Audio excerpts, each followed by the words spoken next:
Hello friends, कैसे हैं आप लोग। मैं हूं डॉक्टर शाह अदनान और इस वीडियो में हम बात करेंगे कि अगर किसी को कब्ज है तो उसका यूनानी इलाज कैसे कर सकते हैं। यूनानी क्या उसके उसूल हैं, कब्ज के इलाज करने के क्या उसके असबाब हैं, क्या उसकी अलामात हैं और यूनानी पैथी कब्ज को कैसे देखती है, ये मैं आपको डिटेल में बताऊंगा। ये वीडियो दरअसल उन लोगों के लिए है जो यूनानी में प्रैक्टिस करते हैं और यूनानी के नजरियात को सीखना और जानना चाहते हैं। जो मरीज हैं कब्ज के उनके लिए भी ये फायदेमंद हो सकती है, लेकिन ये खास तौर से जो हुक्मा है, जो यूनानी डॉक्टर्स हैं, उन लोगों को ध्यान में रख के बनाई गई है कि इसका कैसे इलाज किया जा सकता है। और बाकी वीडियो शुरू करने से पहले मैं आपसे ये भी कहना चाहता हूँ कि अगर आप यूनानी पैथी के नजरियात को और अच्छे से सीखना चाहते हैं, बारीकी से सीखना चाहते हैं, यूनानी तिब में महारत हासिल करना चाहते हैं, तो इसके लिए हम 1 महीने का कोर्स लेकर आते हैं जो ऑनलाइन कोर्स है, जिसका नेक्स्ट बैच 10 मई से इंशाल्लाह शुरू होगा। तो उसमें आप 28 दिन अगर एनरोल करके क्लासेस कर लें तो मुझे उम्मीद है इंशाल्लाह कि आप लोग जो है बहुत अच्छे से यूनानी पैथी पर महारत हासिल कर लेंगे। ठीक है, तो उसकी भी अगर आपको डिटेल चाहिए तो नीचे दिए गए व्हाट्सएप नंबर पर व्हाट्सएप मैसेज के जरिए से आप उसकी डिटेल हासिल कर सकते हैं। और अगर आप पेशेंट हैं, अगर आप मुझसे कंसल्टेशन लेना चाहते हैं किसी भी बीमारी से रिलेटेड, कब्ज से कोई भी बीमारी अगर प्रॉब्लम है और अगर आप उसका यूनानी कंसल्टेशन लेना चाहते हैं तो नीचे दिए गए व्हाट्सएप नंबर पर व्हाट्सएप मैसेज के जरिए से, याद रखिएगा कॉल नहीं करनी, व्हाट्सएप मैसेज के जरिए से आप मेरा अपॉइंटमेंट ले सकते हैं और मुझसे फिर बात कर सकते हैं और हमारी दवाइयां भी घर बैठे मंगा सकते हैं जिनकी delivery all over India free है। तो चलिए बात करते हैं कब्ज के बारे में। कब्ज आज के दौर में बहुत ही एक बीमारी ऐसी है जो बहुत ज्यादा कॉमन हो गई है। कब्ज यानी कॉन्स्टिपेशन,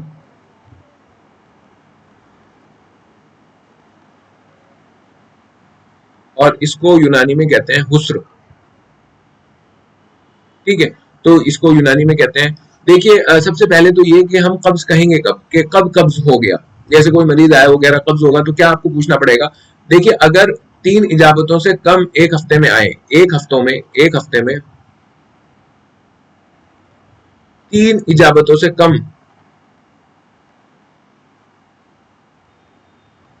कम अगर पखाना खारिज हो, 3 बार से कम खारिज हो, तो वहां पर हम कहेंगे कि इसको कब्ज हो गया। लेकिन एक हफ्ते में अगर 3 या 4 बार पखाना आता है तो हम वहां पर फिर कब्ज नहीं कहेंगे। कब्ज की जो डेफिनेशन है उसमें उलमा का और हुक्मा का इख्तिलाफ है, उलमा नहीं हुक्मा का इख्तिलाफ है। और कोई कहते हैं कि 4 इजाबतों से कम है तो कब्ज है, कोई कहते हैं तो 3 इजाबतों से कम है तो कब्ज है। बहरहाल, लेकिन अगर एक हफ्ते में 2 आ रही हैं या एक ही इजाबत आ रही है तो पक्की पक्की बात है कि उसको कब्ज हो गया। इसमें क्या है, पखाना सख्त हो जाता है, पखाना सख्त हो जाता है, सख्त पखाना आता है और उसके बाद उसको पखाने को करने में परेशानी होती है, परेशानी होती है पखाना करने में।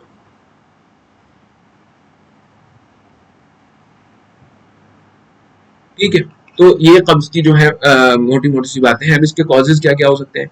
देखिए, इसके अगर मैं बात करूं सबसे पहले यूनानी के नजरिए से क्या क्या कॉजेज है। यूनानी के नजरिए से इसका कॉज है कुव्वत मास्का का बढ़ जाना, कुव्वत मास्का का गैर तबई तौर पर बढ़ जाना। देखिए, हमारी बॉडी के अंदर एक कुव्वत मास्का होती है और एक कुव्वत दाफिया होती है। मास्का का मतलब जो बदन में चीजों को रोक के रखती है और दाफिया का मतलब जो बदन से चीजों को बाहर निकालती है, दफा करती है, तो उसे कुव्वत दाफिया कहते हैं। तो इसमें क्या होता है कब्ज में कि कुव्वत मास्का बढ़ जाती है, ठीक है, और कुव्वत दाफिया वीक हो जाती है। कुव्वत दाफिया का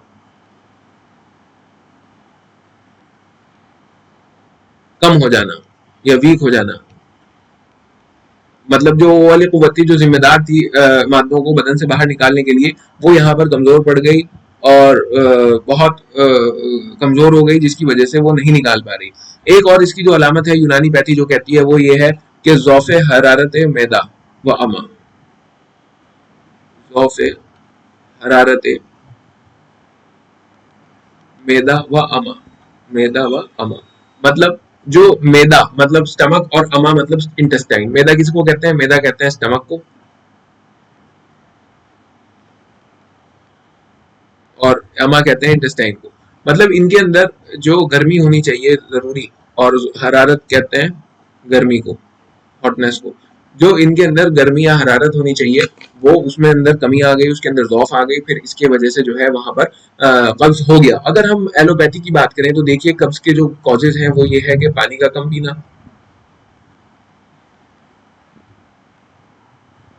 लो फाइबर डाइट खाना,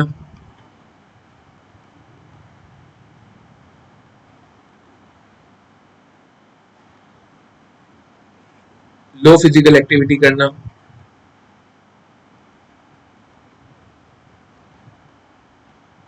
यानी बदन थकता ही नहीं आपका और आप बैठे ही रहते हो। और नंबर 4 पे जो है बहुत सारी सिस्टमिक डिजीजेस, जैसे हाइपोथायराइडिज्म,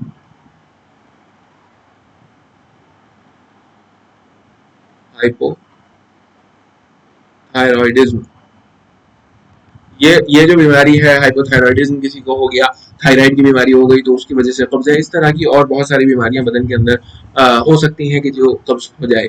लेकिन अगर कब्ज हो गया तो फिर क्या करना है, अलामात उसकी यही है कि पखाना उसमें 3 बार से कम आता है, बहुत सख्त आता है, पखाना करने में तकलीफ होती है।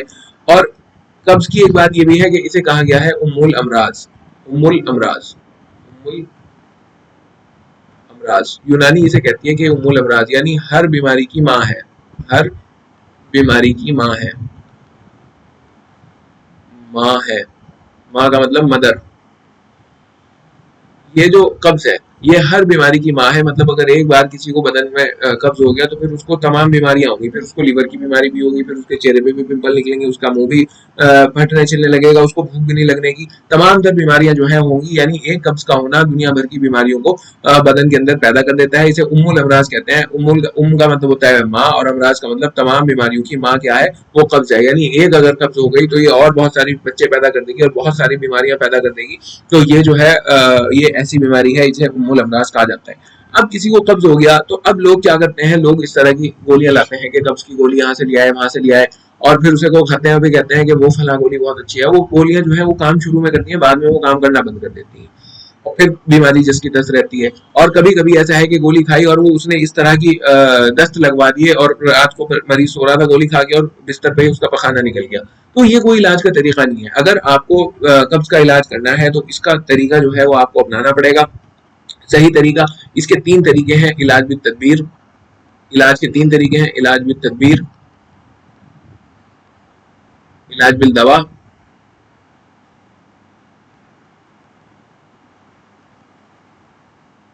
और इलाज बिल ग़िज़ा।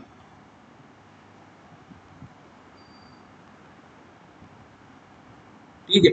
इलाज में तदबीर की अगर हम बात करें तो इसमें क्या है कि मरीज की फिजिकल एक्टिविटी को बढ़वाना है। मरीज को आप ये कहिए कि भाई आप जो हो फिजिकल एक्टिविटी बढ़ाओ। इंटेस्टाइन के अंदर जो पेरिस्टाल्टिक मूवमेंट है अगर वो कम हो गया, इंटेस्टाइन खाने को आगे धक्का ही नहीं दे पा रही, वहीं पड़े पड़े खाने सूख रहा है, तो फिर उसके बाद जो है कब्ज हो जाएगा। तो उसमें क्या जरूरी है कि मरीज की फिजिकल एक्टिविटी बढ़वाई जाए, उसका कहा जाए कि आप जो है थोड़ा बहुत टहलिए और घूमिए। ठीक है। इलाज बिल ग़िज़ा की बात अगर हम करें तो यहाँ पर जो है मरीज को हाई फाइबर डाइट खानी चाहिए। High fibre diet, high fibre diet मतलब जिसके अंदर बहुत सारे फाइबर्स हों, जैसे अमरूद है, आम है, और खानों में अगर मैं बात करूँ तो फलों में सेब है, पपीता है, इन चीज़ों में हाई फाइबर्स होते हैं। इसी तरह जो सलाद है, सलाद के अंदर फाइबर्स अच्छे खासे मिलते हैं। मैदे का बिल्कुल परहेज करें, मैदे का परहेज करें, बाहर की चीज़ों का परहेज करें। मैदे का परहेज, जो आप खाना घर में बनाया करें तो उसको जब रोटी बनाया करें तो आटे को छलनी में मत छाने, जो चोकर समेत उसको छाने, और बाहर के खानों का परहेज करवाएं। बाहर के खानों का परहेज, पिज्जा, बर्गर, चाउमीन, मोमोज, ये सब बंद करवाएं। और यहाँ पर जो है आपको हाई फाइबर डाइट लेनी है। और दूसरा ये कि पानी का इस्तेमाल खूब करें, पानी की कमी नहीं होनी चाहिए, पानी का इस्तेमाल खूब करें। जैसे गर्मियां चल रही हैं तो 2 लीटर पानी मिनिमम पीना है मरीज को। अगर पानी वो कम पिएगा तो वहां पर उसको कब्ज रहा करेगा। ठीक है। अब इलाज बिल दवा की अगर मैं बात करूं तो इलाज बिल दवा का सिस्टम क्या है कि देखिए, कब्ज को तोड़ने के लिए हमारे पास 2 तरह की दवाइयां होती हैं, एक होती है मुस्हिलात और एक होती है मुलैयनात। पहले मुलैयनात पे बात कर ले। मुलैयनात, मुलैयनात क्या करती हैं, मुलैयनात करती हैं कि ये मुलायम करती हैं इंटेस्टाइन को, पखाने को। ठीक है। जब हम कब्ज का इलाज शुरू करेंगे तो वहां पर हम मुलैयनात से इलाज शुरू करेंगे। हम देखेंगे कि क्या मुलैयनात से इसमें आराम आ रहा है या नहीं आ रहा। इलाज बिल तदबीर और इलाज बिल ग़िज़ा के बाद सबसे पहले जब हम इसका इलाज शुरू करेंगे तो वहां पर हम जो है किससे इलाज करेंगे, इलाज बिल दवा से। सबसे पहले हम मरीज को मुलैयनात खिलाएंगे। मुलैयनात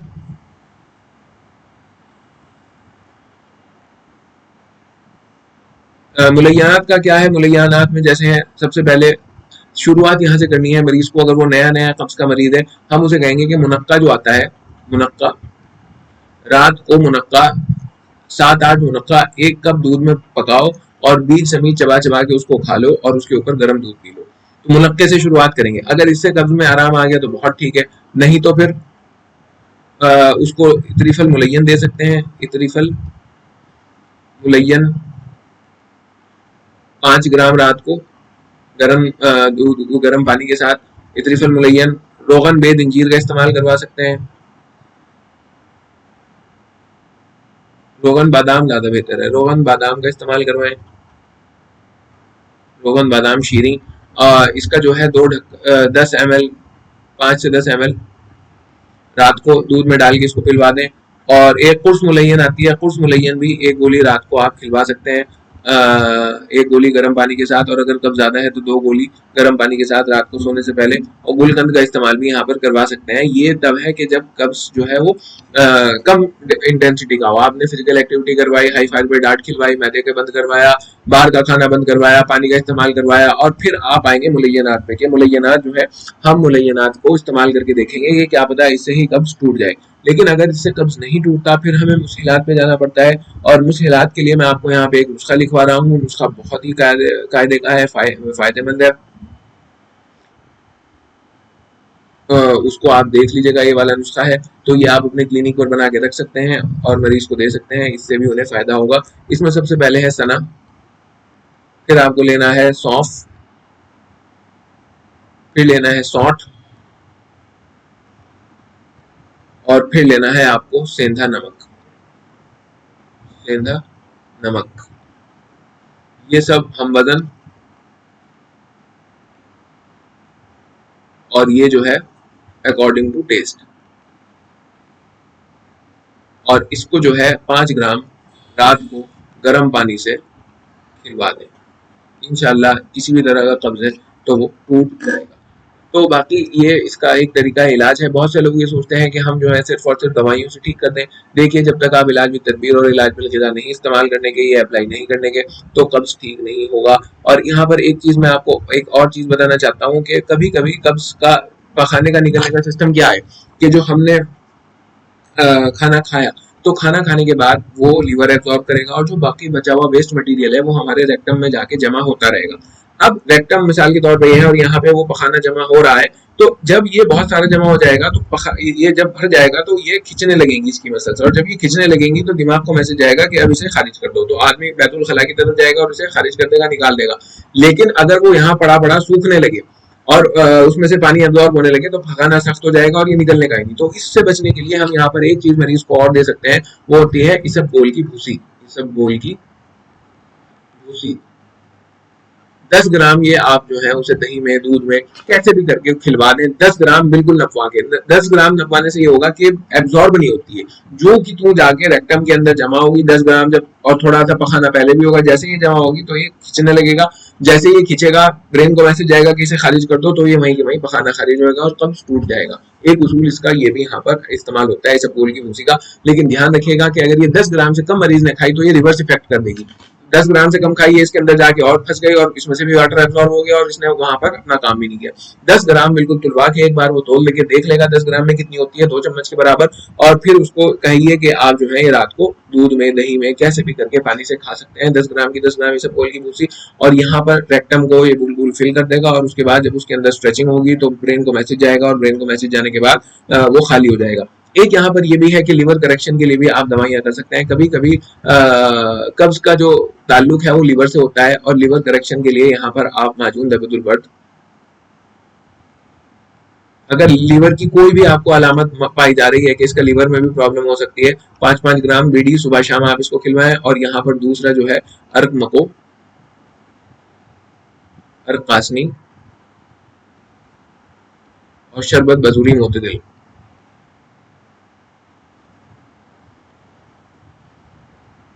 इसको हम शरबत सोफिया कहते हैं अपने कोर्स में। इन तीनों का मुरक्कब अगर आपने 1000 ml ये लिया है, 1000 ml ये लीजिए और इन दोनों का आधा 500 ml आप ये लीजिए और इन्हें एक शीशी में रख दीजिए और सुबह शाम खाली पेट 1 कप सुबह शाम खाली पेट ये आपको मरीज को देना है। इसका नाम सर्वोसोफिया है। अगर लीवर की भी कोई प्रॉब्लम है इस असूल पे आप क्या कर सकते हैं, आप इलाज कर सकते हैं किसका, कब्ज का।